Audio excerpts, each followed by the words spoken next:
Magtali tayo ng sibuyas guys. Magtali tayo ng sibuyas guys. Meron tayong nabili na sibuyas sa kaibigan natin na bagong harvest.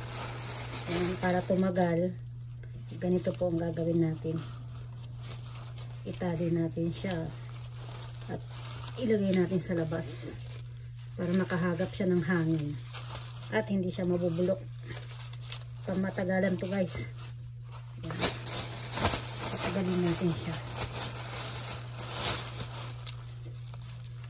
Mahal ng sibuyas ngayon guys. Ngayon lang ako nakasave lang ako dito dahil kaibigan. Tingnan nyo to. Itong buo na to. Magkano ko lang siyang nabili. So malaking tulong tong sibuyas na to guys. Tatagal na to. Kasi ganito po laging ginagawa eh. Yan.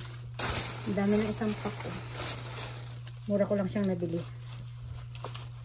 Tipid pag may time. Yan. Masarap po. Fresh na fresh pa siya. Kaka-harvest lang niya kahapon. Yan. Hindi ko na siya masyadong hahabaan kasi baka bumigay yung tali. Parang ikaw bumibigay. Ayan. May hugot pa. Nagkaroon pa ng hugot. Nagtali lang ng sibuyas. May hugot pa. Ayan guys. Ayan.